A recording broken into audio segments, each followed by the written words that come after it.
নমস্কার বন্ধুরা, কেমন আছেন? আশা করি ভালোই আছেন। আমিও ভালো আছি। আমি আবার একটা নতুন রেসিপি নিয়ে চলে এসেছি ওই মিক্সড উইথ সুনিতার চ্যানেলে।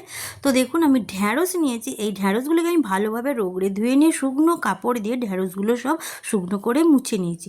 নেবার পর আমি এদিকে ঢ্যাঁড়সগুলো চপার বোটে নিয়ে নিয়েছি। নিয়ে দুদিকটা কেটে বাদ দিচ্ছি, পেছন দিকটা আর সরু দিকটা কেটে আমি বাদ দিয়ে দিলাম। তো দেখো, আর একটা আমি কেটে দেখাচ্ছি। পেছন দিকটা কাটলাম আর সামনের দিকটা কাটলাম। কেটে নিয়ে এবার আমি দেখো বাকি সব ঢ্যাঁড়সগুলোকে একইভাবে কেটে নেব। তো সব ঢ্যাঁড়সগুলোকে একইভাবে আমি কেটে নিই। নেবার পর দেখো, আমি সেই ঢ্যাঁড়সগুলোকে আবার নিয়ে এসেছি। নিয়ে এসে এবার আমি ছোট ছোট করে খাদি করে নিচ্ছি। তো আমি 1 ইঞ্চি সাইজের করে খাদি করেছি। তো বন্ধুরা, তোমরা চাইলে এর থেকেও ছোট্ট করে খাদি করতে পারো। এর থেকে ছোট খাদি করলেও ভালো হয়। তো আমি 1 ইঞ্চি সাইজের খাদি করেছি।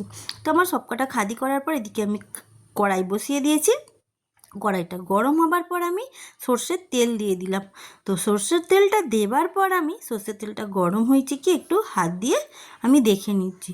তো তেলটা আমার গরম হয়ে যাওয়ার পর আর যেই ঢ্যাঁড়সগুলো আমি কেটে রেখেছিলাম সেই ঢ্যাঁড়সগুলো দিয়ে দিচ্ছি এবার আমি কড়াতে। তো কড়াতে দেবার পর আমি আস্তে আস্তে সব ঢ্যাঁড়সগুলো এবার ঢেলে দিলাম। দিয়ে এবার আমি খুন্তির সাহায্যে ঢ্যাঁড়সগুলো একটু ভাজা ভাজা করে নেবো তেলের সাথে। তো ভাজা বলতে একদম মানে ভাজা নয়, তো একটু নেড়ে নিচ্ছি। আর নেড়ে নেওয়ার সাথে সাথে আমি একটু সামান্য নুন দিলাম, যাতে ঢ্যাঁড়সের ভেতরে নুনের স্বাদটা ঢুকে যায়। তো নুনটা দেবার পর আমি ঢ্যাঁড়সগুলোকে আবার নেড়ে দিলাম। দিয়ে আমি একটু চাপা দিয়ে দিচ্ছি ঢ্যাঁড়সগুলো একটু নরম হওয়ার জন্য। তো ওদিকে ঢ্যাঁড়স নরম হচ্ছে আর এদিকে আমি নারকেলগুলো কেটে নিচ্ছি। তো দেখো বন্ধুরা, আমি নারকেল খুলে নিয়েছি। নিয়ে নারকেলের গায়ে যেই কালো অংশটা থাকে সেটা আমি ছুরির সাহায্যে আমি বাদ দিয়ে দিচ্ছি। দেখো, আমি বাদ দিয়েছি। তো এবার আমি ওই নারকেলগুলোকে ছোট ছোট করে কেটেও নিয়েছি। নিয়ে এদিকে যে ঢ্যাঁড়সটা আমি চাপা দিয়ে রেখেছিলাম সেই চাপাটা খুলে নিচ্ছি। নিয়ে একবার দেখবো ঢ্যাঁড়সটা নরম হয়েছে কি। তো ঢ্যাঁড়সটা নরম হয়নি, আমি খুন্তি দিয়ে নেড়ে নিচ্ছি। নেড়ে দেখো ভালোভাবে আমি খুন্তি দিয়ে নেড়ে নিচ্ছি আস্তে আস্তে। তো তোমরাও নেড়ে নিও, মানে ভালোভাবে নাড়বে, কিন্তু ভাজা ভাজা করবে না। জাস্ট গায়ে যেন সবুজ রঙটা থেকে যায়। আর আমি যে কড়াতে নাড়ছি ওর গায়ে দেখতে পাচ্ছ লালানি থাকে একটা সুতোর মতন, সেইটা যাতে মারার জন্যে। তো এদিকে আমি একটা মিক্সার জার নিয়ে নিয়েছি। সেই মিক্সার জারেতে আমি দিয়ে দিচ্ছি 1 চামচের বড় চামচ সাদা সর্ষে বা হলুদ সর্ষে। আর দিয়ে দিচ্ছি 1 চামচ বড় চামচের আমি কালো সর্ষে। তো দেখো, দুরকমই সর্ষে আমি ওর ওপর দিয়ে দিলাম। এবার আমি তার সাথে সাথে দেখো কাঁচা লঙ্কা নিয়েছি। তো কাঁচা লঙ্কাগুলো আমি মাঝখান থেকে দুখাদি করে ভেঙে দিচ্ছি। তো যে যতটা ঝাল খাবে সেই হিসেবে লঙ্কা দেবেন। আমি এখানে 3টে কাঁচা লঙ্কা দিয়েছি। আর এই দেখো, এই যে নারকেলটা দেখাচ্ছি না, এই নারকেলটা এই পর্যায়ে নারকেল হলে ভালো হয়। একদম কাঁচাও নয়, একদম শুকনোও নয়। এই পর্যায়ে নারকেল হলে টেস্টটা আরও ভালো আসে। তো যেই নারকেলগুলো আমি খাদি করে রেখেছিলাম, মানে কুচিয়ে রেখেছিলাম, সেই নারকেল কুচিগুলো আমি এবার ওই মিক্সার জারে দিয়ে দিলাম। দিয়ে সামান্য আমি জল দিয়ে দিলাম, কেন পেস্ট করতে হবে, তো পিষে নিয়ে আসি। তো এদিকে দেখো, সেই ঢ্যাঁড়সগুলোকে আমি আবার খুলে নিয়েছি, নিয়ে নাড়া নাড়া করে নিয়েছি। নিয়ে দেখো ঢ্যাঁড়সের লাল লাল ভাবটা কেটে গেছে। এবার আমি ওগুলোকে নাবিয়ে নেবো। তো নাবিয়ে নিয়েছি আমি।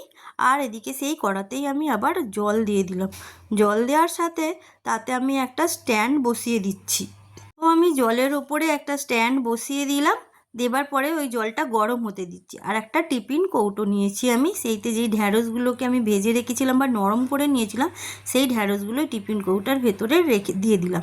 দেবার পরে যেই পেস্টটা করে এনেছিলাম নারকেল, 2 রকম সর্ষে আর কাঁচা লঙ্কা দিয়ে, সেই পেস্টটা আমি এবার ওই ঢ্যাঁড়সের ওপরে ঢেলে দিলাম। দেবার পরে স্বাদ অনুযায়ী আমি নুন দিচ্ছি। তো ঢ্যাঁড়সে যেভাবে নুন দেবেন সেই হিসাব বুঝেই আপনি নুন দেবেন। তো আমি ওই মশলার ওপরে আবার নুন দিয়ে দিলাম। দিয়ে তার সাথে আমি কাঁচা তেলও একটু দিয়ে দিলাম, মানে কাঁচা তেল বলতে সর্ষের তেল। আর দিচ্ছি চিনি। তো বন্ধুরা, চিনিটা দেবেন, চিনিটা একদম স্কিপ করবেন না। চিনিটা না দিলে ঠিক টেস্ট আসবে না। তো আমি সেই মশলাগুলো সব ওই ঢ্যাঁড়সের সাথে মেখে নিচ্ছি। তো বন্ধুরা, আমার এই রেসিপিটার নাম হচ্ছে নারকেল ঢ্যাঁড়স ভাপে। তো এই অনেক রকমেরই আপনারা ঢ্যাঁড়স খেয়েছেন। তো একবার এই নারকেল ঢ্যাঁড়স ভাপেটা করে দেখবেন, দারুণ খেতে, গরম ভাতের সাথে জমে যাবে। তারপর আমি এই ঢ্যাঁড়সটা মেখে নিয়েছি, একটু ট্যাপ করে নিলাম, নিয়ে সমান করে নিচ্ছি। তো বন্ধুরা, যারা আমার এই ভিডিওটা দেখছো তাদেরকে আমি বলছি, আমার ভিডিওটা যদি ভালো লাগে একটু ছোট্ট করে কমেন্ট করবেন।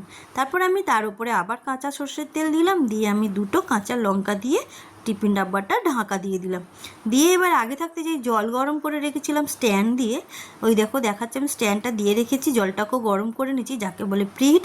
তো আমি সেই গরম জলের ওপরে আমি ডাব্বাটাকে বসিয়ে দিলাম, দিয়ে এবার আমি ঢাকনটা দিয়ে দিচ্ছি।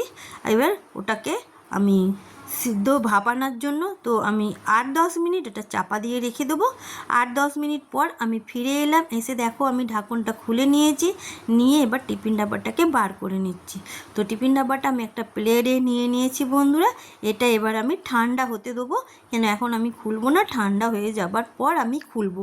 তো দেখো বন্ধুরা, ঠান্ডা হয়ে গেছে, আমি এবার টিফিন ডাব্বাটাকে ঢাকনটাকে আস্তে আস্তে খুলে নিচ্ছি। তো দেখো কত সুন্দর দেখতে লাগছে। তো বন্ধুরা, আপনারা চাইলে এতে হলুদও দিতে পারেন, তো আমি হলুদ দিইনি, আপনারা চাইলে একটু কালার খেতে চাইলে হলুদ দিতে পারেন, তো আমি হলুদ না দিয়ে এটা সাদা সাদা লাগছে। তো দেখো আমি একটা টিপে দেখাচ্ছি নরম হয়েছে কিনা, দেখো নরমও হয়ে গেছে একদম, আর সিদ্ধও হয়ে গেছে, আর জিনিসটা খুব ভালো খেতেও হয়েছে। তো বন্ধুরা, টাটা, বাই বাই। আর যদি এই রেসিপিটা আপনাদের ভালো লেগে থাকে তাহলে লাইক, শেয়ার, কমেন্ট আর সাবস্ক্রাইব করবেন, আর আমার পাশে থাকবেন। Tata, bye bye. আবার দেখা হচ্ছে অন্য নতুন কোনো রেসিপির সাথে। টাটা।